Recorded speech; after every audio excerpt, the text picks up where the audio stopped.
Hey friends, it's your host Shane Blackshear. For the past month, it has been my pleasure to introduce you to the Arizona indie rock band Wild Earth and their brand new full-length album, Holy Fools. This sophomore album aims to unite pop, experimental alt-rock sounds with spiritual formation in Christ.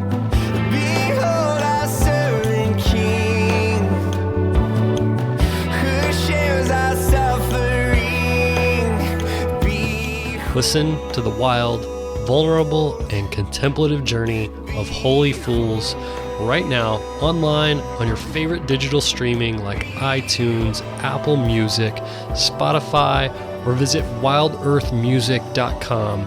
For fans of Gunger, Mute Math, Foster the People, Loud Harp, United Pursuit, and Seminary Dropout, check out Wild Earth.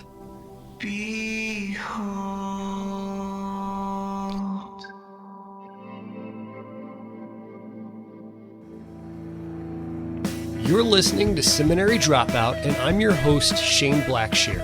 In cooperation with MissioAlliance.org, straight from my house in Austin, Texas to yours, interviews with leading Christian authors, leaders, and thinkers, because good theology should be for everyone.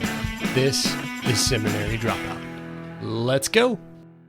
My guest is Dr. Russell Jeung. Russell is a leading sociologist of Asian Americans, race, and religion.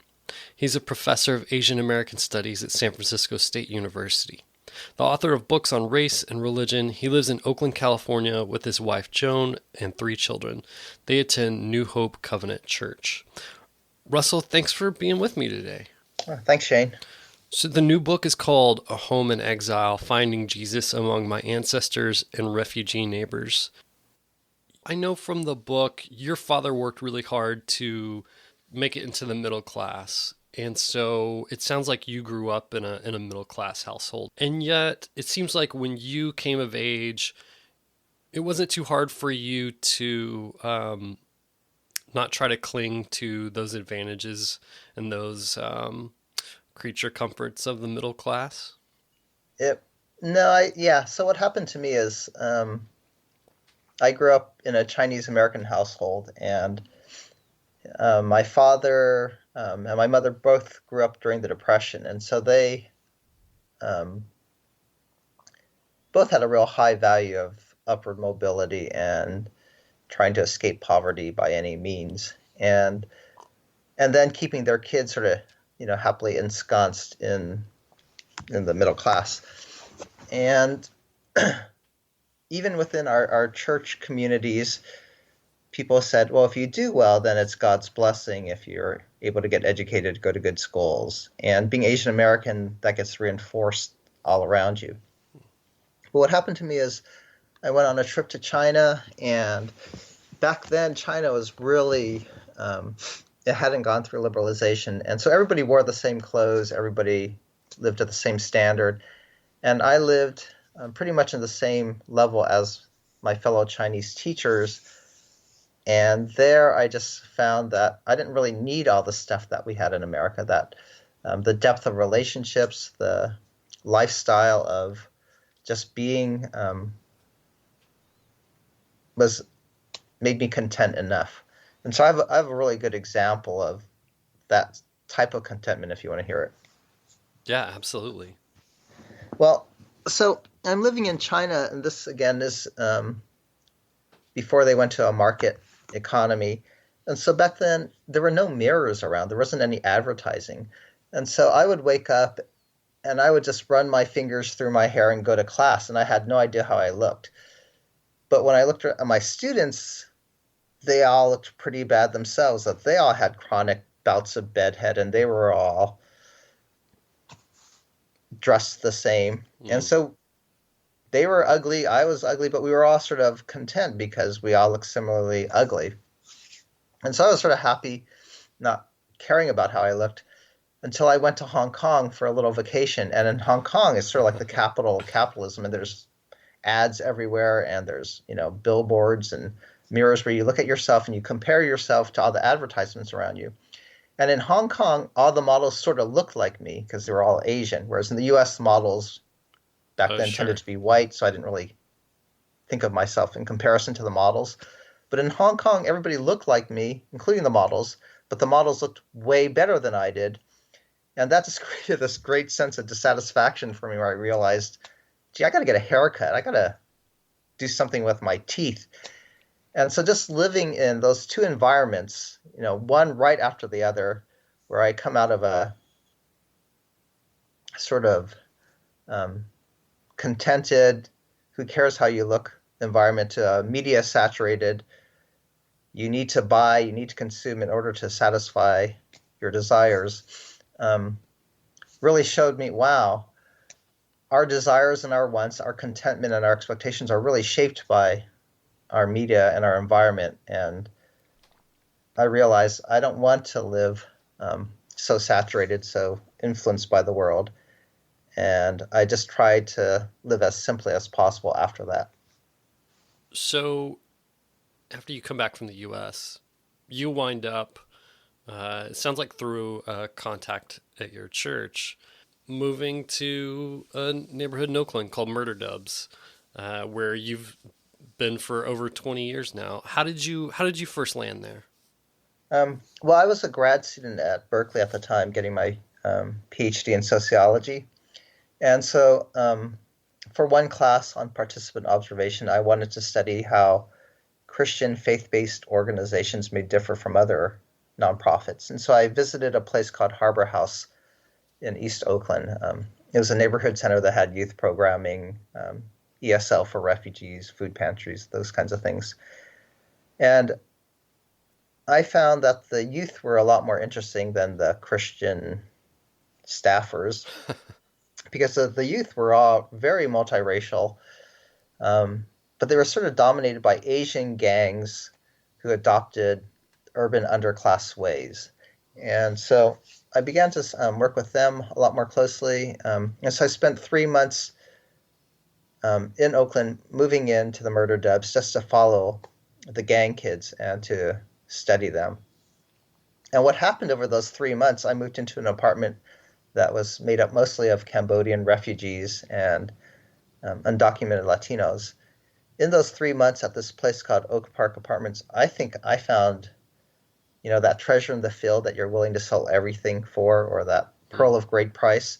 I just found God in amazingly new ways among the poor, and I just never left because for me, it's sort of the kingdom of God on earth that I wanted to explore, enjoy, and inhabit. Well, living in solidarity with the poor is a huge theme throughout the book. And I think for people who have been a part of the Christian church in America, they're familiar with the idea of maybe taking a mission trip to, in Texas, it's here to Mexico, or even overseas somewhere, or even just another part of the country in the U.S., and maybe doing some kind of service project for the poor. But that's just so very different from actually living with the poor and living in solidarity with the poor. And I wonder if you could just talk a little bit about how that process changed you. Yeah. Well, on all of these short-term mission trips, people come back saying, well, the people taught me a lot more than I could ever teach them. Right. Or they would say, wow, the poor are so happy and joyous. And the assumption still is that, we in the middle class, we American Christians, we white evangelicals, have much more to offer than the people we're going to visit. We in the middle class actually should be happier because we're in the middle class, and the poor shouldn't be so joyous because they're so poor.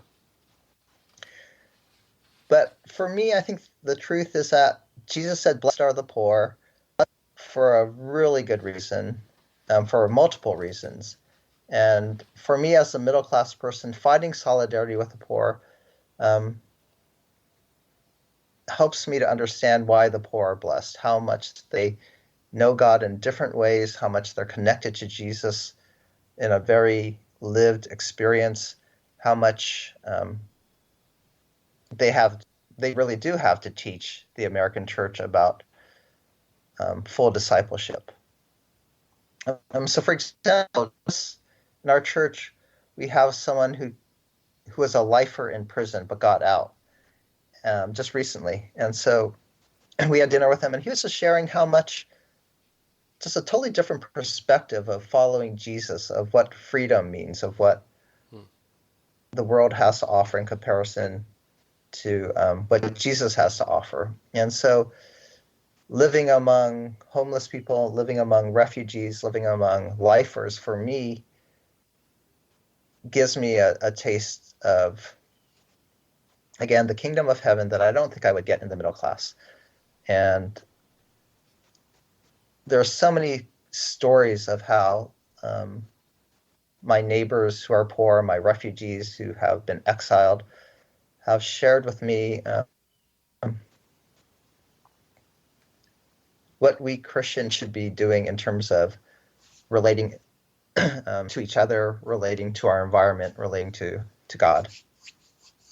So, yeah, a lot of people go on these short-term missions, but they go back home and they resume their normal lives. I went on a short-term mission and thought, wow, this is the way of life. This is the life of discipline, the life of discipleship. And it seems like the sense of community was really palpable there too. Right. Because in our neighborhood, you really needed each other.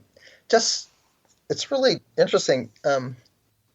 Just this past Sunday, our youth Sunday school class, we made some cheeseburgers for this class exercise on being the body of Christ and serving one another. And we had a whole bunch of leftover sandwiches and hamburgers. And so we just opened our door and went outside, and we started offering the hamburgers and sandwiches to people. And people just took them so readily. And I was really struck how strangers would just willingly receive the food we were offering without knowing who we were, what kind of food it was, how sanitary and hygienic it was. And they were just open to receiving and accepting gifts from others. And I think in some ways, living in the inner city, you develop a great mistrust for others and distrust because you have to watch your back. But at the same time, you realize, well, I'm needy. I could readily receive the gifts from others. I don't have sufficient. So there's one story for me when I first moved in Oak Park, everybody welcomed me so well. Both the kids and the grandmas, they would feed me, they would take care of me. And there was one time when, as a grad student, I was working there, and there were a lot of drug dealers around, and we began to organize to get rid of the drug dealers. And the drug dealers then knew it was us who was organizing against them because we were the most likely people to call the police, who could speak English, who would actually complain. And so the drug dealers began to threaten us. They were threatening my roommate and I. They would slash our tires, and then their drug runners would actually break into our home and steal my computer. And so this happened one time, and I really needed my computer because I was a grad student and all my notes were on it. And then word on the street was that I could buy my computer back. And for me, that was like, well, that's sort of cool. I never get words on the street. And, especially if you're a middle-class suburban type person, you don't go on the street. But I got a word on the street that I could get my computer back. And so then I actually called the police and said, hey, word on the street is I can get my computer back. And they said, great, we'll wire you, and then we'll arrest the guy and the guys who stole your computer. And I go, well, that's sort of fun to be in a like CSI TV movie environment. So I went back, and word on the street was that I could go talk to the guy named Roach, who lived kitty corner from me. And Roach could get me my computer. And Roach was living with George, this convicted manslaughterer. He's like 300 pounds. So there's George and Roach. And I will go up to Roach and said, hey, word on the street, I could get my computer back. He goes, okay, I'll see what I can do. So we make the deal. And he says, okay, bring me this amount of money and I'll get you your computer back. So I go back to the police and I said, oh, the eagle has landed. I've made the deal. Wire me up. And then the police said, "Nope, sorry, our technician is gone for the weekend and we can't help you." And so I'm thinking, geez, why? No wonder nobody ever calls the police. They're not very useful. They're not very protective. And the police said, just go buy your computer back if you're so desperate for it. I said, fine, I don't need the police. I just want to get my computer back. And so the deal has been set. The Eagles landed. I have all this money. I'm going to go meet Roach in the middle of the night. And then I realize, wait a minute, that's sort of stupid to come out with all this cash in the middle of the night to meet a guy named Roach, who could just rob me, right? And so I tell my neighbors who are Cambodians if they could watch me, because the deal was supposed to be done in the parking lot, and they lived in a second floor apartment, and they could watch me in the parking lot. And they also had guns. I knew this because everybody had guns. But my Cambodian neighbors didn't really understand me, and something got lost in the translation. So when I went out to go meet Roach, they came out with me, and they came out. Two or three of them flanked behind me. And if you know how, like, you remember that Michael Jackson "Beat It" music video? Yeah. Where he's sort of like waving his arms and snapping his fingers, or even like West Side Story. That's what we were like. I went out in front, and in slow motion with music, I got these Cambodian guys packing guns walking behind me, and then we're going to meet Roach. So we go out, and Roach has got this gangster leaning back on top, against his car with his arms folded. And I go, "What's up?" And he goes, "What up?" And I go, "Okay, I've got the money." Eagles landed. And he said, "Oh, sorry, your computer has been fenced." And that was the end of my CSI TV movie. Nothing happened. I didn't get to buy my computer. It's sort of a flat ending. But what I realized later afterwards is that in the midst of me losing my computer and being really frustrated about having drug dealers as my enemies all around me, that I also had the entire community supporting me. I had my manager and word on the street helping me. I had Roach willing to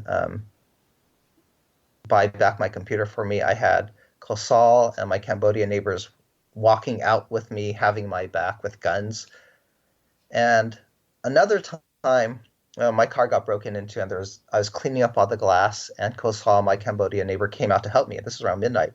And I was thanking him profusely, and he said, "That's okay, Russell. We're all in this together." And for me, it was just a poignant statement that in my community of poor, underclass people in the murder dubs, we realize we're all in this together, that we're all needy, that we all have to rely on each other, and we all have to trust God for our safety, for our livelihood, for our health.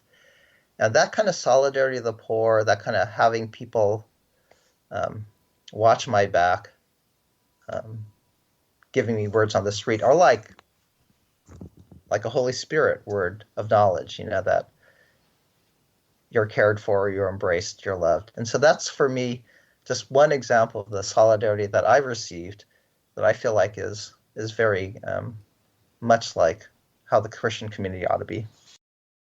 I loved reading that story in the book about your computer and how, you lost something that legitimately was of value. You had all your research on there as a student, and it cost you something, but you did gain really this kind of beautiful community, that was willing to kind of be in solidarity with you too, and do what you need to do to get your computer back. Yeah, it's very interdependent. The United States is so individualistic. Even in church small groups where you think you have this great tight community, it's still very much based on this sort of market exchange model of, if I go and share, people are going to give back to me. But I think this true Christian, or more true Christian community, is one where we're based a lot more like Alcoholics Anonymous, where we all recognize, well, we're all sinners. We really need help. We're all desperate. And only by being together and supporting one another can we actually, live day to day. So you, through the course of living there, you and your neighbors kind of banded together to sue your landlord who hadn't really been treating tenants right. And I know that that was kind of a roller coaster of emotions from beginning to end. So we were living in a place called Oak Park Apartments, and um, we had been living there for 5 years and have been getting to know our neighbors, organizing them around certain issues like racial profiling, welfare reform, various issues. We had a community organizing model of ministry where we would just sort of rally around the issues that affected our tenants. And after 5 or 6 years, during one El Nino year, our apartment, the physical conditions had really deteriorated. And so during an El Nino rain winter, almost everybody's apartment flooded. You know, their ceilings would leak, their sewers would back up. And because of those conditions, the mold got a lot worse. And that winter, 6 or 7 households of families would have to bring their kids to the emergency room for asthma attacks. And so they were separate households. And so this is sort of a case of environmental racism, where it wasn't individuals who were prone to getting sick. It was the environment that was causing them to get sick. And it was racism because the landlord knew that the conditions were bad, but he also knew that the tenants were immigrants who wouldn't complain. They were Cambodians who went through the killing fields and were afraid of dealing with the government. They were undocumented people who didn't want to get deported. And so we felt like our landlord wasn't just deferring maintenance, but sort of willfully suspending maintenance and allowing people to live in squalid conditions. And he was still getting consistent rent. So we thought, well, what can we do to help our neighbors? And then again, I was living here with my roommate, and we were going through the same conditions. You know, my apartment had mice, roaches, fleas, you know, spiders. We had fires, electrical fires. We had sewer backups. And so we consulted an attorney, and the attorney said, yeah, why don't you guys file a lawsuit? And usually the threat of a lawsuit would get your landlord to bring the building up to code. So we asked him about that, and he said, but you'd have a stronger case if you get more tenants involved. And we said, okay, we'll do that. And because we had such a community organizing model, we would go door to door and we would invite people over for coffee. And we actually organized our neighbors, and there were 56 units or 52 units in this apartment complex. So we got actually over 200 of our neighbors to sign on this lawsuit and say, yeah, we are living in squalid conditions. Yeah, we're having health problems. Yeah, we're getting robbed because the building is insecure. And so we felt like that's one of God's miracles, is that we got a lot of people to actually stand up for their rights. So rarely do you see Cambodians standing up for their rights. Rarely do you see Latinos stand up for their rights. Rarely do you actually see them working together across languages to stand up for their rights. And then never do you see evangelicals coming to stand alongside and live among them to stand up for the rights. And that's what we had. I think this Oakland Tribune newspaper had a headline, an unlikely tenants coalition sues landlord. And that's what we were. We were really unlikely, but that was God's work among this unlikely coalition to sue. But what happened over time is, so we sue, and then so the city gets involved, and they actually send inspectors, and we have like dozens of code violations. So our building actually gets condemned because there was so much squalor. And so we're hoping that the city's penalties to the landlord and our lawsuit would force our landlord to make the changes, but instead they file for corporate bankruptcy and said, haha, you can't touch us. We're not personally liable. We have no money to fix up the building. You guys just all have to leave. And so we Christian organizers thought, crap, what have we done? We've sort of organized our community. We told them their rights, but now we're actually splitting up the community because now the building's condemned. And so at that point, we Christians, we began to pray daily in the morning, asking God to help us, confessing how angry and bitter we were at our landlord.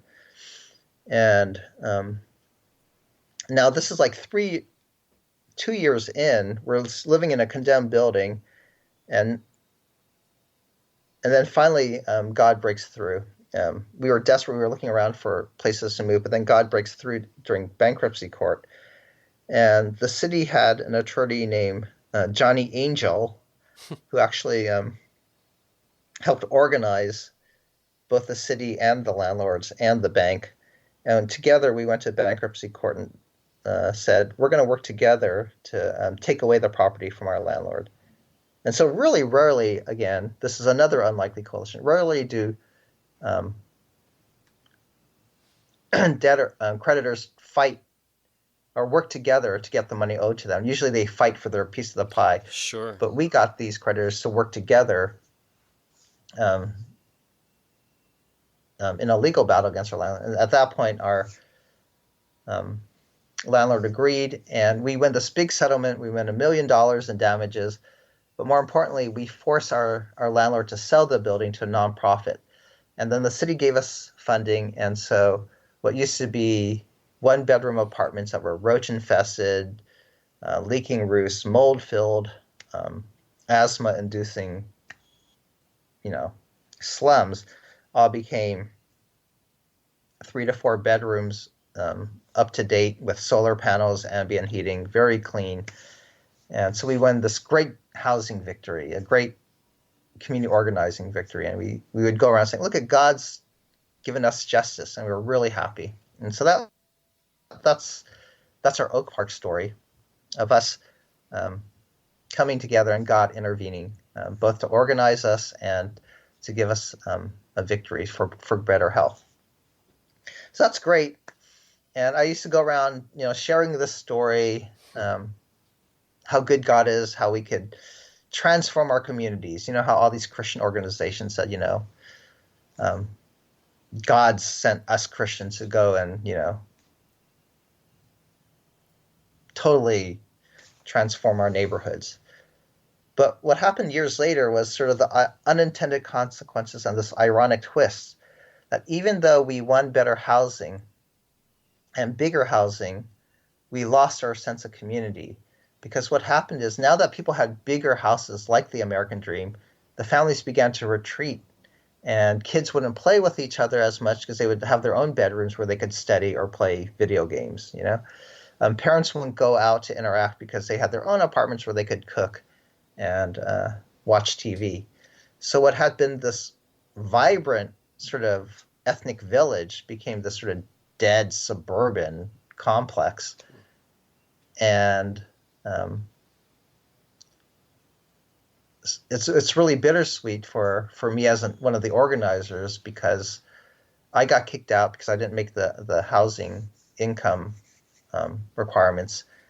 And so we sort of lost our sense of community, even though we won a lawsuit. And I've had to reflect a lot since then about what's it mean to fight for God's justice and shalom in the city. Do we ever have these sort of happily ever ending stories, So that's when you live, you can go in and do like a mission trip and work even 3 to 5 years and try to claim victory. But if you live in a place for decades, some things change, but then some things don't change at all. And so I still live in this low-income neighborhood that still has a lot of crime and poverty and struggle. If you could go back, do you know how you would do it differently? No, I think one of the lessons I've learned is that, in retrospect, I don't know what I would have done differently in terms of organizing or in terms of what were our aims or how we would go about it.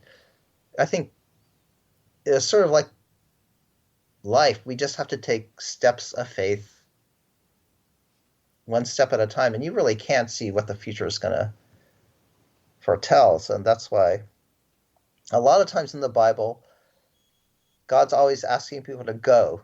His primary instruction is go, get up and go.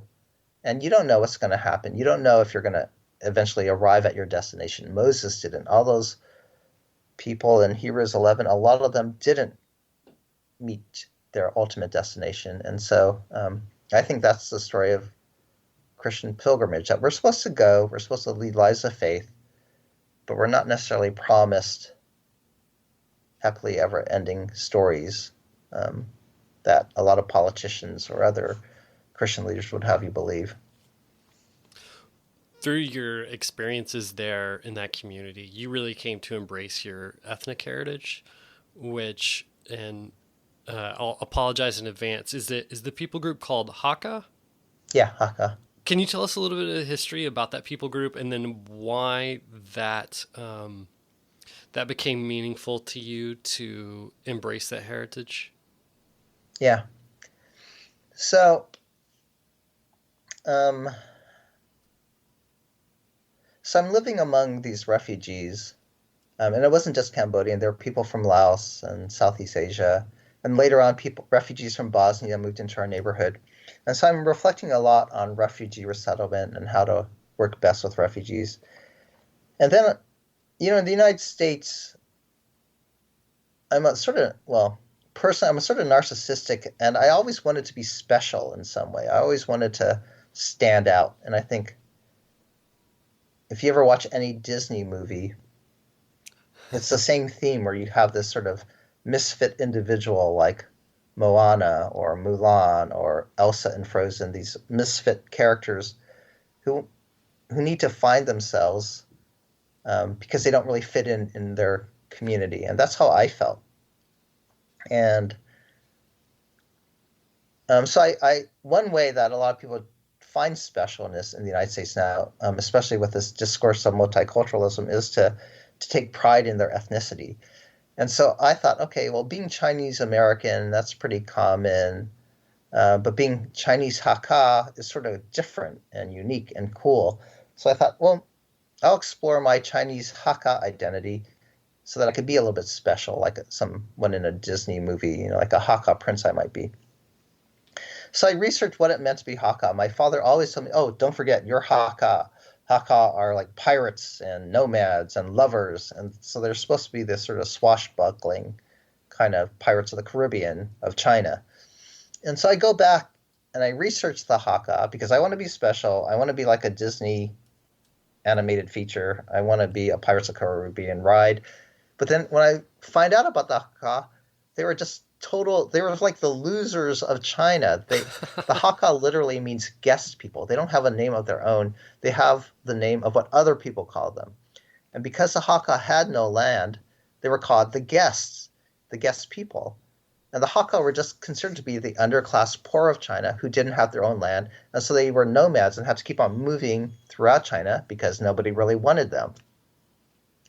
And in my family's story, the Hakka moved from the middle of China, thousands of miles through great migrations to the southeast end of China. They lose a bunch of wars against locals and eventually, get pushed to the ocean. They were actually put on a reservation right by the ocean because they got pushed out. And so my great-great-grandfather, realizing that he had no future in China, had no land in China, he migrated to California. And back then in the 1800s, most Chinese who migrated were mostly men who hoped to make a fortune in America and then go back to China. But my great-great-grandfather actually brought his entire family because he felt like, well, we Hakka have no future in China. And so he brought his entire family to California. And so my family has been in the United States for 6 generations now. And I've realized like my Hakka ancestry and story isn't this great rags to riches story, but really is a story of being like the refugees among myself, that we're just a people who are dispossessed, a bunch of people who are underclass, a bunch of people who are despised, people who always had to hope for the future because their present wasn't very satisfying. And so I learned about my Hakka heritage, and it isn't special. It wasn't unique. It wasn't something that I take pride in. But claiming to be Hakka actually put me in the same sort of position as my refugee neighbors. And as I learn from my refugee neighbors and as I read scriptures more, I realize more and more that the Jesus that we follow, the Jesus that we love, really was Hakka himself. That Jesus himself, at a young age, had to leave his country because of war and go to Egypt. Jesus had to be a migrant. Jesus had to grow up in Galilee, of violence in a neighborhood like murder doves. Jesus himself was despised and underclass like Hakka. Jesus had no place to lay his head like a Hakka. And so then for me, the more I get in touch with my Hakka roots, as sort of disparaged as it is, the more I could develop solidarity with the poor, the more I understand who Jesus was and is. And the more I can understand Jesus, the more I understand the depth of compassion and love God has for us, because he went through all the suffering, because he understood all our situations of frailty, Jesus also went on a journey to the cross.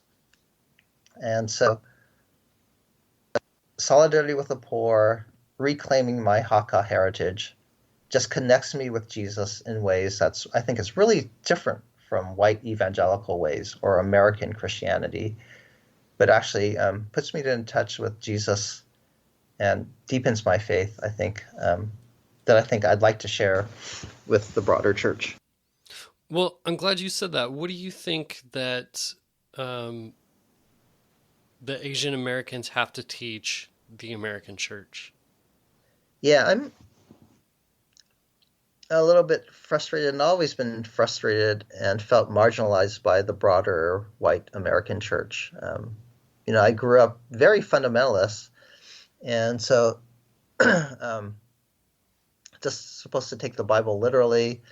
But I was going to a Chinese fundamentalist church, and I thought that was sort of weird, because if we took the Bible literally, then there should be no ethnic congregations. It should be neither Jew nor Greek, male or female, slave or free. Right. We should be equal and reconciled and worshiping together. But I found the American church not to be that way, but it was clearly segregated, clearly not taking the Bible fully, but actually having very American cultural dispositions and orientations, especially in terms of its sort of individualistic orientation, that how you read the Bible, how you follow Jesus was really mostly about you and God and your personal salvation, and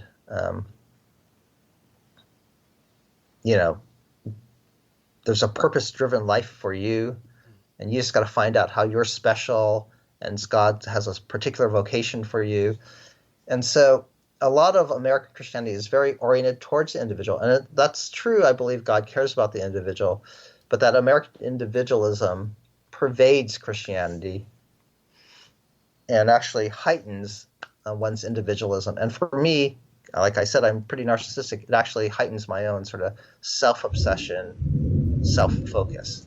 And I needed to get out of that self-focus in order to be able to love the way Jesus loved, in order to develop the compassion and justice that I think God talks about. And developing a more Asian American perspective helps counterbalance that American individualism that I grew up with and that sort of permeates American culture. So there are a couple of things that Asian American and Asian culture, and one is just, again, having a collective point of view versus an individualistic point of view, that you think of the group first rather than thinking about your own needs first. And if you read the Bible in those ways, you'll realize that most of the scriptures were written to groups of people, not to individuals. That God's primary aim is not only to save people individually, but to save a people for himself. And so I use First Peter 2 about being God's special possession, his royal priesthood, his chosen nation, that sense of peoplehood, having a collective perspective. I write about that a lot, trying to develop an Asian American Christian perspective, theological vantage point that provides corrective to individualism. So in topics like vocation, topics about how to raise your family, topics about even finding your identity, I try to take a collective approach, saying your primary identity isn't just about you and your passions and your individual calling. Your identity is really as being the church. Your identity is really about being a called out, saved community. Your identity is really about being a reconciled people. And having that collective perspective really mitigates some of the excesses of individualism. You now, like I said in your bio at the beginning, you've got a son. You've also have foster children, and I think it is the church, American church's number one idol is for people to have their kids or want their kids to live in a safe neighborhood. And I wonder if it was a new challenge to you going from living where you did as a single person and then a married person, and going from that to actually having children that you were responsible for, and if that changed the way you looked at where you lived, and if that made the sacrifice greater for you. Oh yeah, definitely. And I think a lot of missionaries and a lot of Christian workers talk about this. Like, I'm willing to sacrifice my own life, but I'm not willing to sacrifice my kid's life. Yeah. You know? Yeah. But Abraham was called to sacrifice Isaac. And so if you're going to really follow the Bible and try to like live lives of faith, what's it matter if we gain this world but lose our souls? And I think the same for my own kid. But raising a kid, yeah, his safety and my kid's education are really paramount for us, and really creates a lot of faith crises for us. When I was single, I could live dangerously on the edge, and I sort of liked it because I was single and free and wanted to be in a Disney Pirates of the Caribbean adventure. But with my own kids, and I don't want to risk their lives. I don't want to expose them to gunshots needlessly. I don't want them to have a substandard education so that they're going to be wanting to join a gang and drop out. And so we've had to balance out those values for education, for safety, with our call to be Christian witness, to live simply, to live in solidarity with the poor. And I think it's a continual struggle. And in terms of safety, when my kid was a baby and he was with us now, we've had bullets go through our windows when our kid was right around. We saw bullets embedded in our front wall. And so sadly, our kid is sort of like a prisoner in his own home. We put up gates because, people would walk into our duplex and just take stuff. So we put up gates, and we don't let our kid out that often by himself. So he's actually sort of like under house arrest because he can't go out. He's 13 now. He can't go out unless he's accompanied by an adult. And that's why a lot of kids in the city are overweight, is because they're not free-range kids. They're actually, again, house prisoners because we don't feel safe letting him out by himself. And that's actually like one of the sacrifices. We always long for, I wish he could go out like other kids and explore and just be free. But that's not a reality for us in the city. It's not safe. And so, kids get obese because they have nowhere to go. They have nowhere to play. Sure. If we send our kids to the local school, the only kids left in the public school are those who are English learners or maybe special ed kids, because all the white middle class people in Oakland, even though they make up a third of the public school population in elementary school, they all leave by middle school. And so there's actually more Pacific Islanders going to public school than white people in Oakland, And so we wrestle a lot with raising our families in an environment that's dangerous and has low educational opportunity, where its schools are more dropout factories than they are, places of equal opportunity. Yet at the same time, I think we're raising our kids as much as possible with a way to grow up in the Christian faith. So my little tagline is, I want my kid to be compassionate, not competitive. And so I grew up being pretty academically competitive. I go to Stanford University, and there I really learned, if you want to succeed in this world, my major advisor said, just be the best. And she assumed we at Stanford could be the best, and therefore we'll get whatever we deserve. It's that competitiveness and entitlement that I got out of Stanford. So I got those values, I got that orientation, but I didn't learn any compassion at Stanford. So I got a world-class education, but no compassion. And so now when I hang out where I am and try to relate to people, I don't think I love as well as I could because I grew up with that value system. And I don't want my kids to grow up like me, with a sense of entitlement, with a sense of privilege, with this inability to relate to 99% of the world.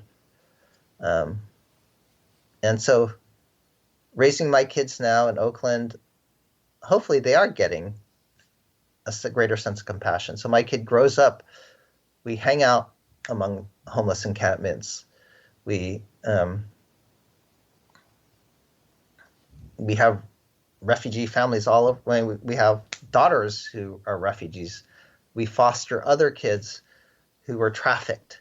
And so as my kid grows up in this environment and he hears the story of people who are in prison all their lives, who had to escape trafficked situations, I think he's getting an understanding of God's heart, God's love for all races, and a God's sense of justice, how much we really need God's shalom in this earth, because it's really screwed up for most of the world.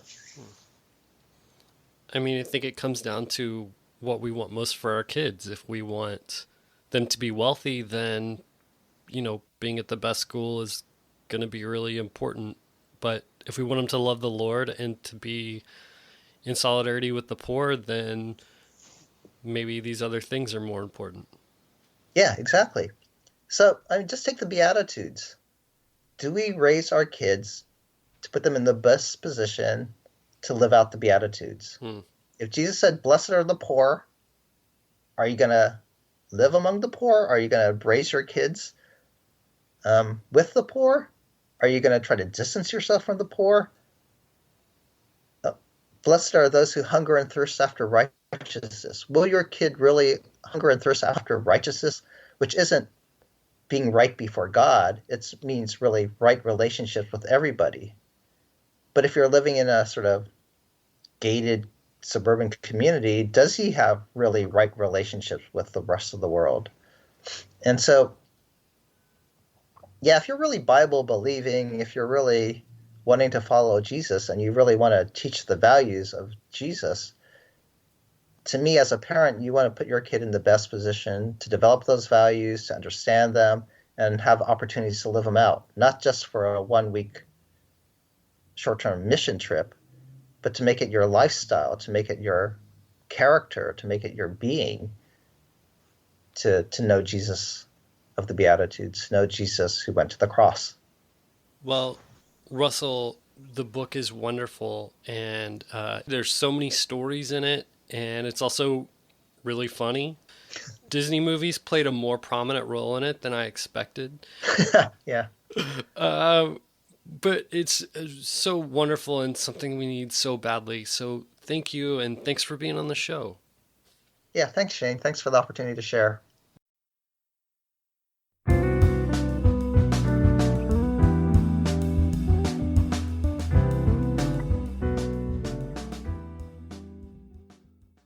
Thanks for joining me for another episode of Seminary Dropout. Remember, you can find all the show notes for this show and all shows at shaneblackshear.com.